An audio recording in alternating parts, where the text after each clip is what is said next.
Hello folks, this is Steve AB4L. Just came in for gas.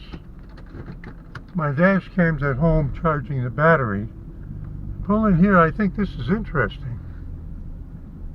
I'm going to get a little closer for you all to see. Look at those big pipes. I mean, those are big. And this is a part of, there seems to be so much construction going on.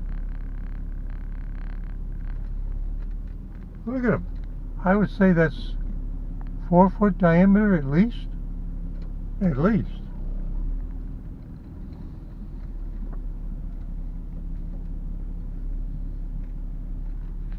Let's see if we can see where he's from, at least the truck.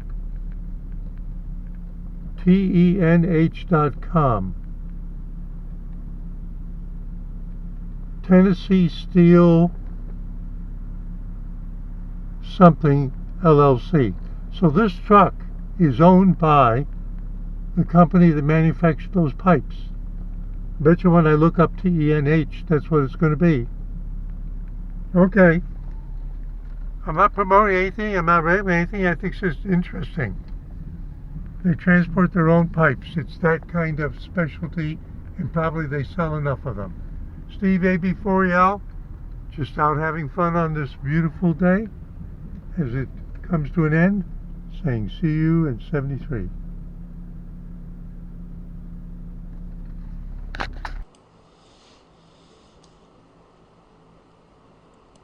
Well, folks, I'm going to do an addition to the parking lot part.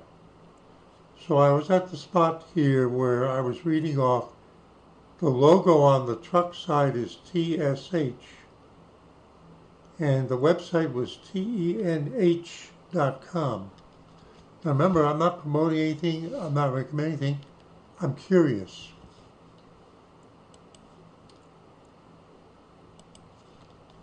TENH.com. There's the logo.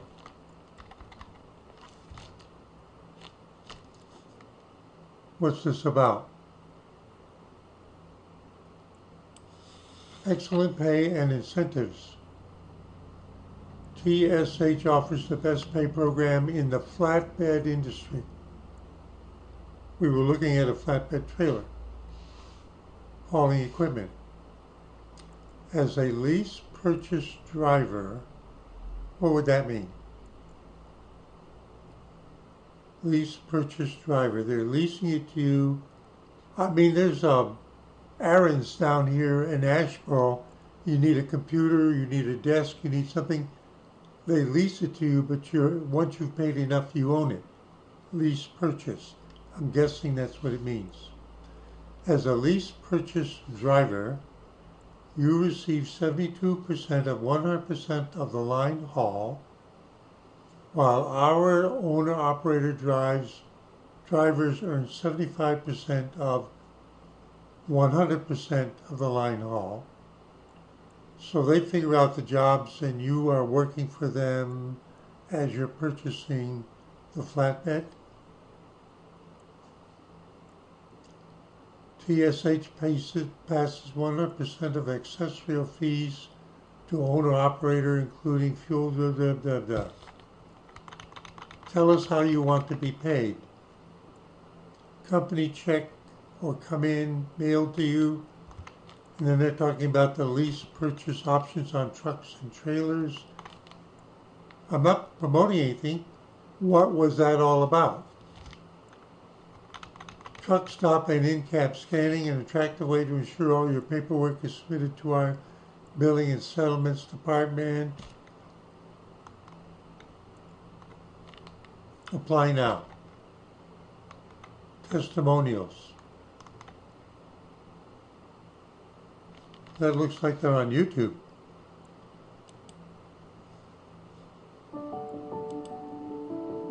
Tennessee Steel Haulers. And that's the channel. Tennessee Steel Haulers. TSH. And when I looked at this, all of the videos are about 7 years ago. There's not a lot of them. but those are the ones that's showing you in the ad. And you notice that their web page is not very fancy by today's standards. So it's a stripped down kind of thing. And I guess they give a little history about the company because it says steel hauling 40 years later.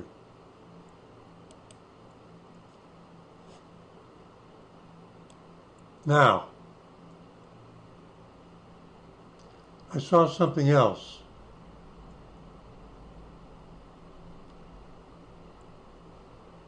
Operator requirements. 1 year of verifiable commercial vehicle experience. 6 months of verifiable flatbed experience within the past 3 years. They have a safety approved inspection program, no DUI in 5 years, 1 in 10 years, no DOT, defined major violations the last 3 years. You have to be a good driver. No more than 1 moving violation, conviction last 12 months, passed the road test, must be at least 23 years old. Any tractor 2010 or newer will only be considered for lease after the truck is inspected at either our Nashville, Tennessee, so you own the truck and they make a business arrangement with you. Cofield, North Carolina, or Laredo, Texas. Now, I've been to Cofield. I recognize that name. It's down east. North Carolina Highway Historical Markers. I've been everywhere in North Carolina. I've been to Cofield.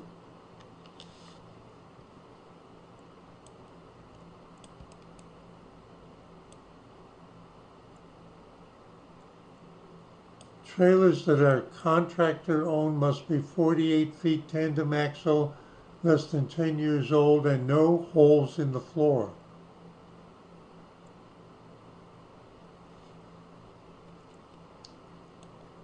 Just giving you a feeling for what the truck and the hauler guy was up to.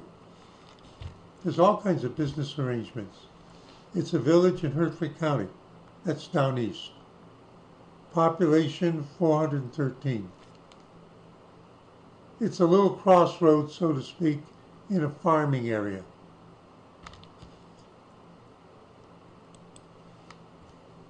Which is what most of down east is.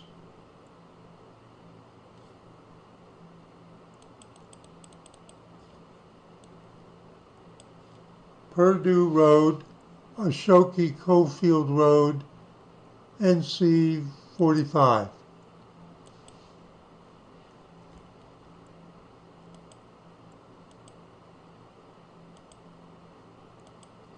I told you it's a crossroad in the middle of farm country. There it is. Welcome to Cofield, incorporated in 1969. That doesn't mean this stuff wasn't there before.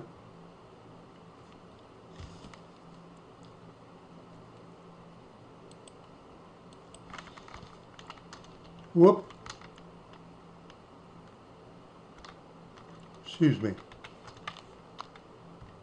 Cofield, NC. What's the name of the company? TSH. Cofield, North Carolina. TSH LLC, Cofield, North Carolina. 1352 River Road, Cofield, North Carolina.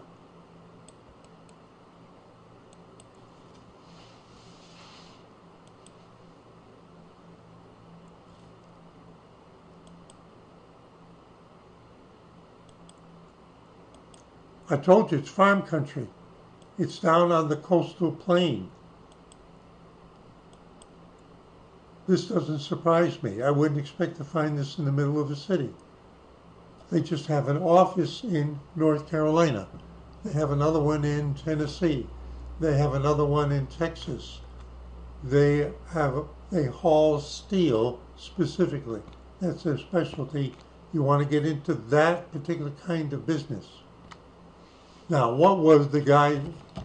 Was he hauling steel?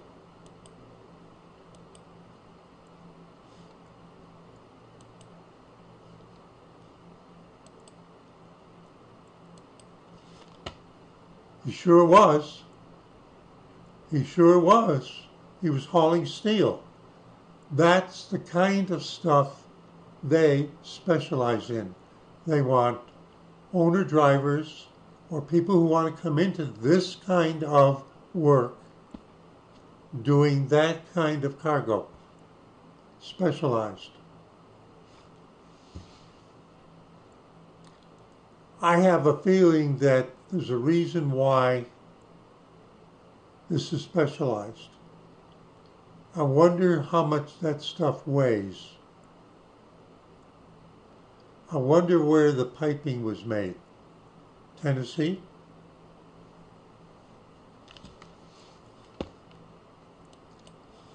Let me try. Large pipe forge companies, Tennessee.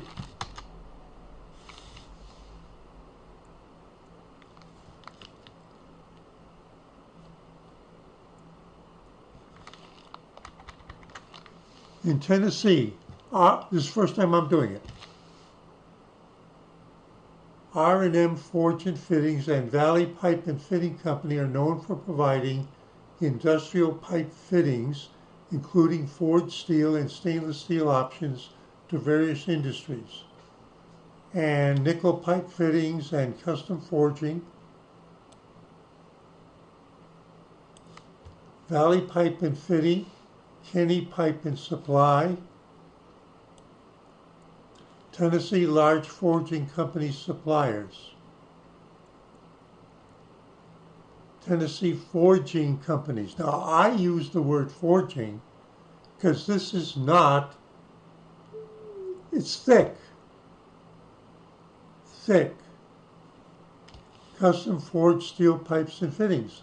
All I did was Large Pipe Forge Companies, Tennessee, and there's a whole bunch of them.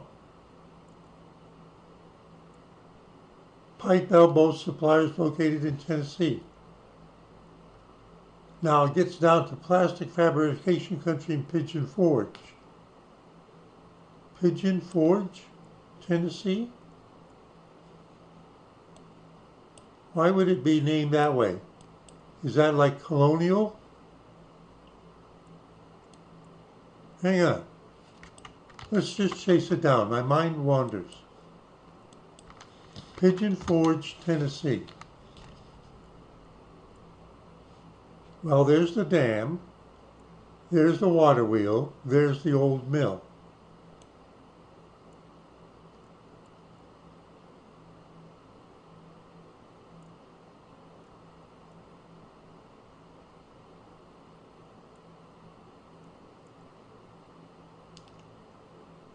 Pigeon Forge, Tennessee. A mountain resort in Tennessee, 6,000 people. Let's find out the history.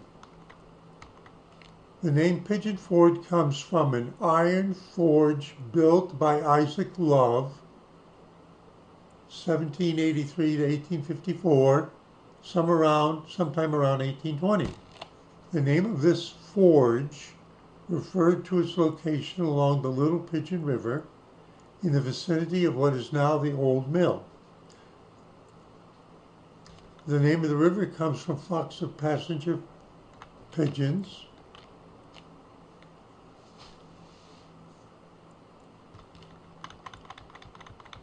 The Indian Gap Trail brought the first Europeans to Pigeon Forge area, early 18th century, 17-something. Then there's the Cherokees, like North Carolina. Then there were forts. And then there was an important blockhouse. Methodist Church. Bishop Ashbury, there's the Ashbury Church. We have those in North Carolina. Revolutionary War.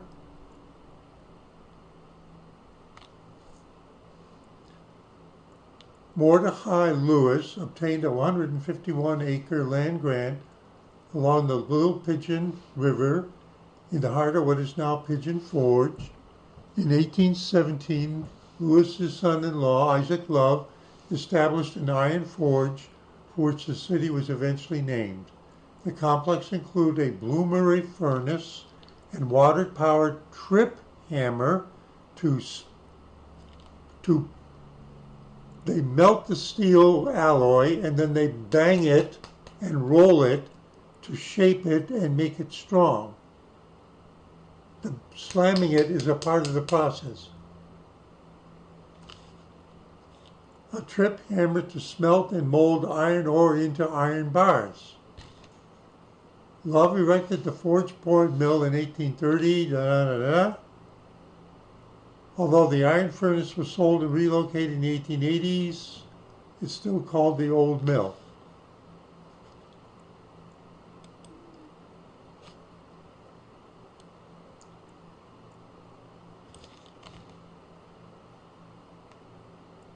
A bloomery in operation. Now think of how far back that goes.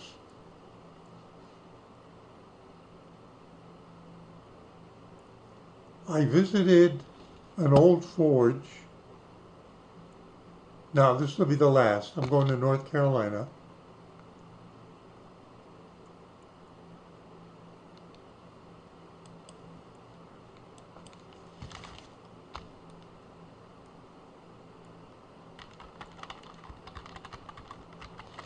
Charlotte, North Carolina.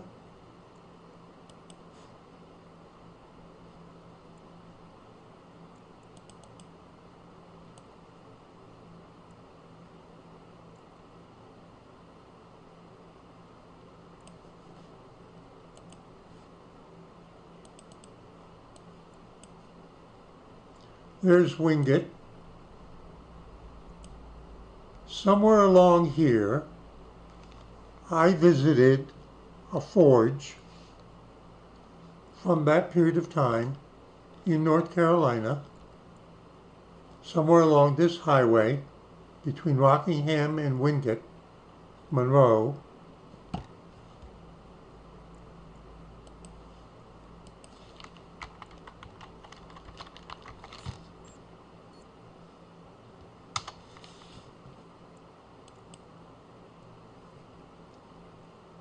Wait a minute. I can't remember the counties.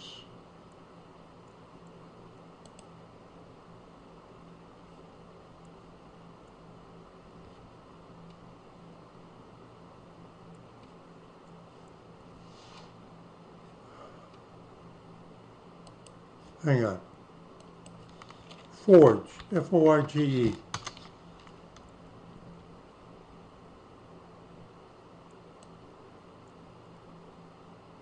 Wilcox Iron Works,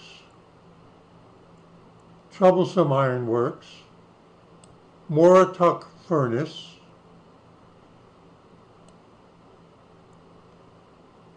Iron Works, the gun shop in the Forge, I know where that one is. Let's try Troublesome Iron Works.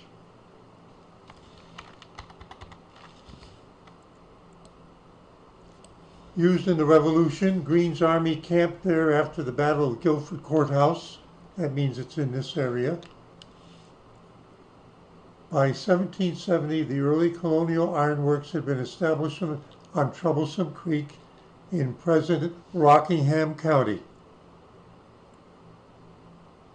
I said between Rockingham and Wingate. The ironworks, initially called Speedwell Furnace, played a significant role in the Revolutionary War. Our area, in down 421, see Iron Mountain, also were used in a similar fashion.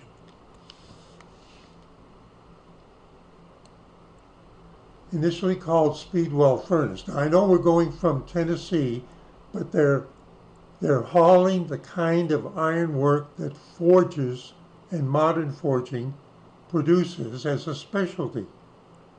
It takes a certain kind of truck and driver. They really weigh a lot. Before and after the Battle of Guilford Courthouse, Greensboro, in March 1781, both British and Whig troops camped at the site. The Whigs were the colonials who sided with the British. George Washington retraced General Greene. General Greene commanded the American forces at the Battle of Guilford Courthouse. He was originally from Rhode Island. George Washington retraced General Greene's retreat from Guilford Courthouse during his southern tour in 1791. After the war, General Washington came and visited all down here in North Carolina. That's what his southern tour was. And he visited that ironworks at that time. The original site was partially destroyed by a fire and rebuilt in 1915. Joseph Buffington, an experienced Quaker, yes, this area is full of the Friends.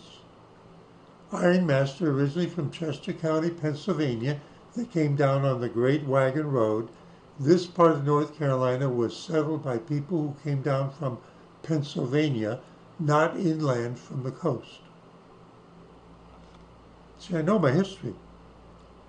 He purchased the Mine Hill in southern Rockingham County, as well as the land for the ironworks. He constructed a rock dam to create water power, a bloomery for pig iron, we saw what that looks like, and an iron forge for finishing items. Now, it's on Monroeton Road in Monroeton, US 158 and SR 2422. The sign has to be on a numbered highway. There are a lot of roads in North Carolina, but a North Carolina highway historical marker must be on a numbered road. The sign was put up in 1939, and now let's see where it is.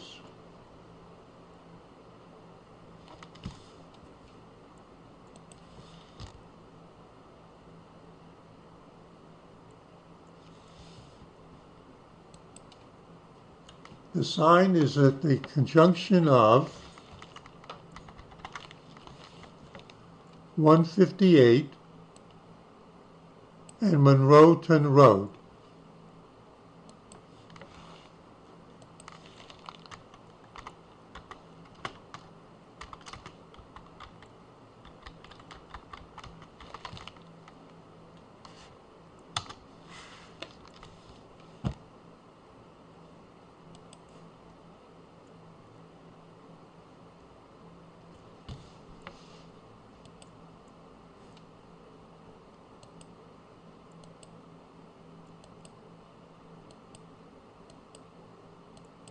Seems it's like it's in the middle of nowhere, right?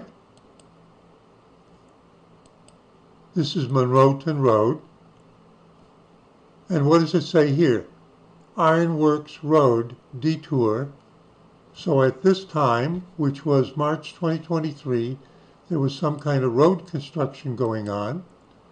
And here's the main highway.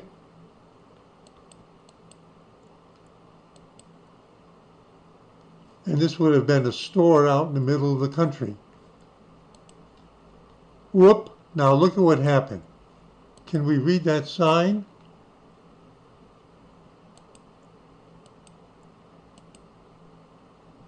And there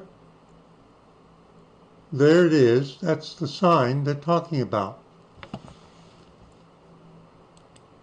The North Carolina Highway Historical Marker.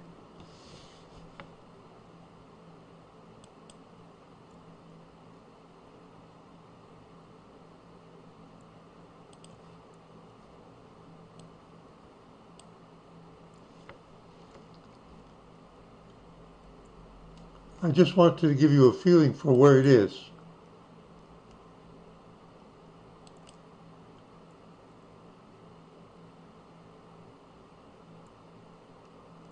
It'll take a moment for it to refresh. Oh, what do we see in modern times?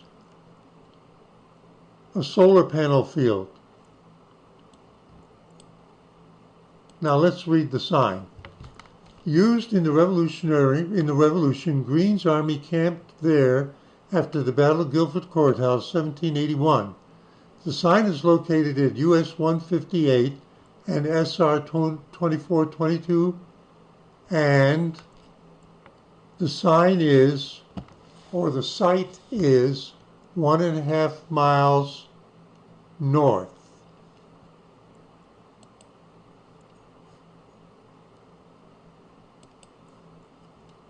Okay, now,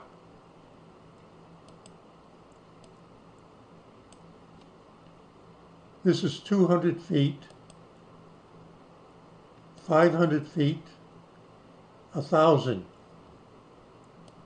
1, 2, 3, 4, 5. And what's the name of this road? Now remember, the highway historical marker has to be on a numbered highway. This is not a numbered highway within the meaning of, so where is it? It's at the Ironworks Road. And we probably can guess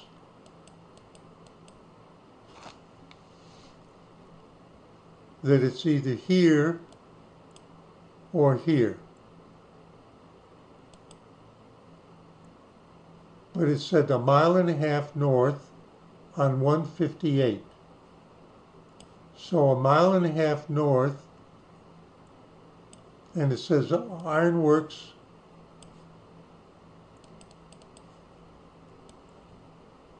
That's a town. Wilson's Earthworks.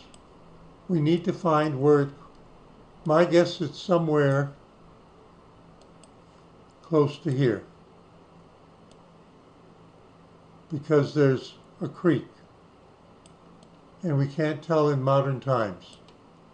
Now,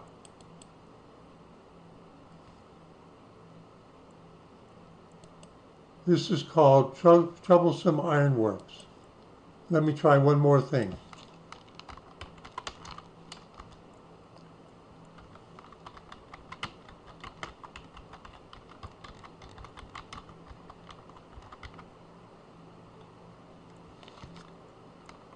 Ironworks.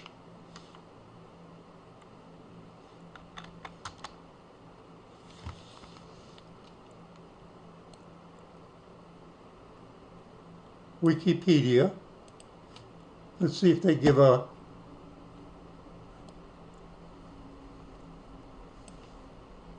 the Ironworks established the battle. They took this all from the North Carolina Highway Historical Markers. There's nothing more than that. That's the nearest city. It's on an area of about 35 acres. And it's a historical reference point.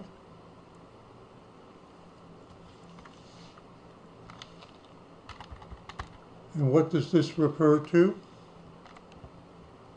It refers to a file that's in Washington, D.C. with the National Park Service that's not yet available as a PDF. It's still on paper.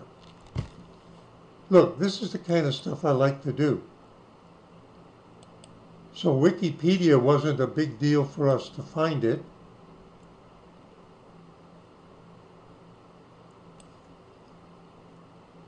AmericanRevolutionNC.com.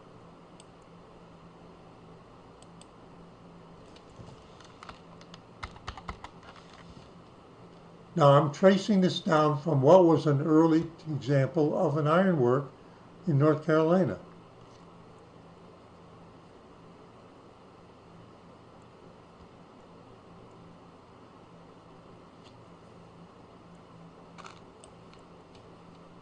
Okay, now this does give a coordinate.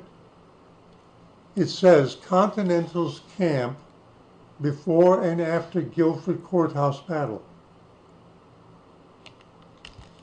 It said that they camped at the forge. Remember?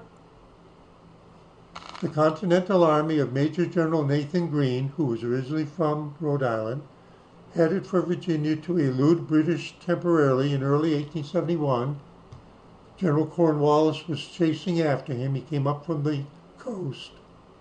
And Greene stepped into Virginia and then turned around and came back and had the confrontation at what is today Greensboro out in the middle of nowhere at the Guilford Courthouse. It wasn't a city then. To elude the British temporarily in early 1871, but 10 days later, he re-entered North Carolina. How do I know that? Because I've been to all these places. I remember it. And the British Army moved out of Hillsborough to confront it. And they had the Battle of Guilford Courthouse. Greene constantly shifted position to avoid Cornwallis. See, I said it was while gathering supplies and, more importantly, part-time soldiers called militia. Farmers. Lexington and Concord in Massachusetts, Bunker Hill. The American soldiers were farmer militias. They came all the way from all around the state to fight that battle. It was showdown time. Same here. Greene had some regular soldiers, but mainly militia, squirrel riflemen.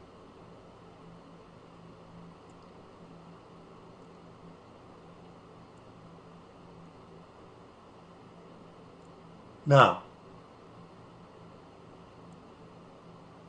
this is where Greene and his people rested just before the battle and after. And here are the coordinates. Let's see what it shows us on Google.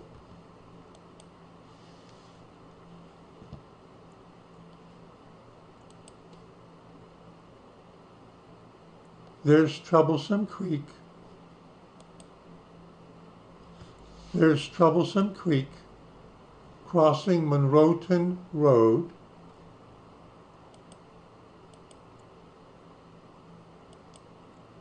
And there's Ironworks Road.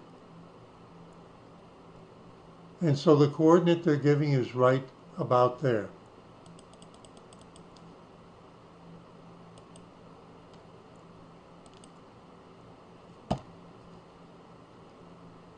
And this image goes back to 2023.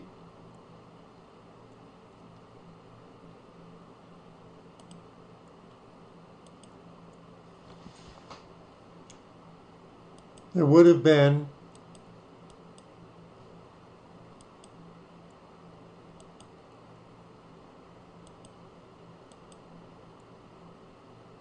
why would a guy be hauling a boat?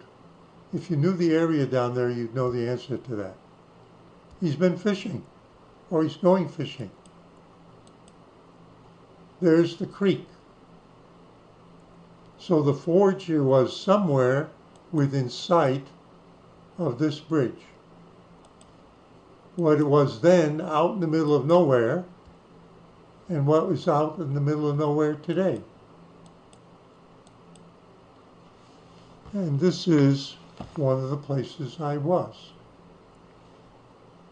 I don't remember if this is where I saw the forge. In order to see the forge, I had to climb over the fence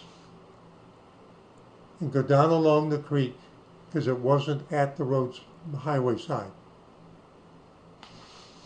So here and there in North Carolina, iron forges in those times were built by people who needed to create pig iron for people to make things like horseshoes and plows.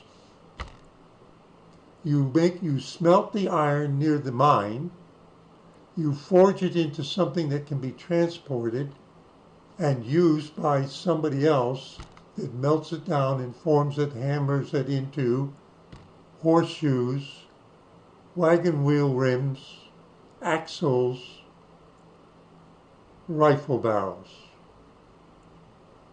Got it? Now, excuse me for taking you on a long journey.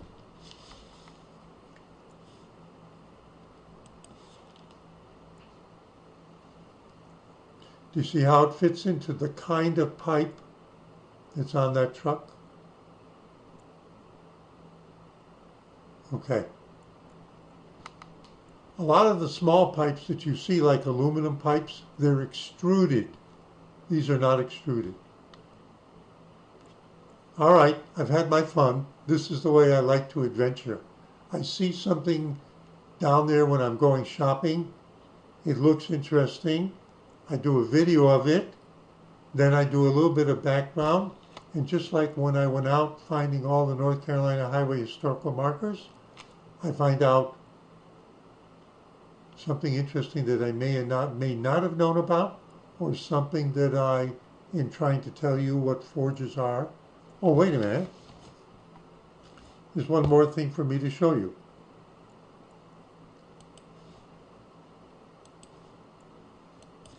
What did an American colonial forge look like?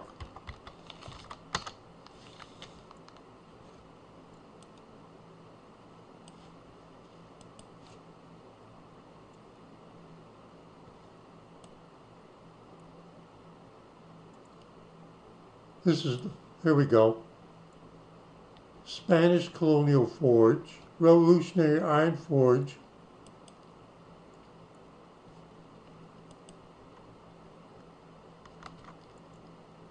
Revolutionary War Journal, iron forge in colonial America. In the early 17th century, nations making claim to the Americas discovered enormous wealth of raw materials. Now you see that there's shooting here between the British and the Americans. Ancient Chinese forge. Here we go. This is very similar, and you see this picture here? This forge was the one I was looking for. This one's in Virginia, but that's what it looked like. I would have to bend over to go in the opening, but only bend over a little bit. It gives you a feeling for, they say this is a Virginia forge. Do they mean it's in Virginia? 18th century Virginia forge. Now, you notice that I immediately recognized it. That's the way it looked. That means that they all copied each other. They knew about on a successful design, and that's the way they all built them. A forge like this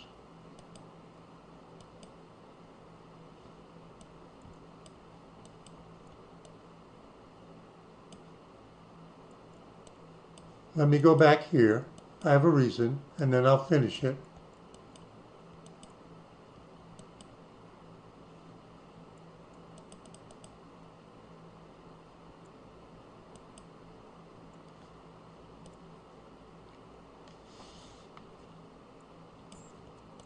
I don't know why they took us so far north.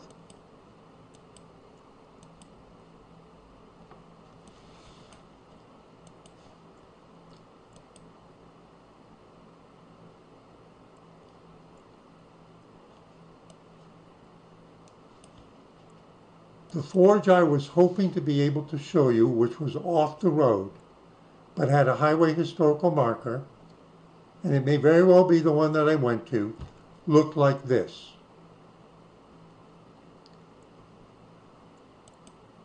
And it was somewhere on this road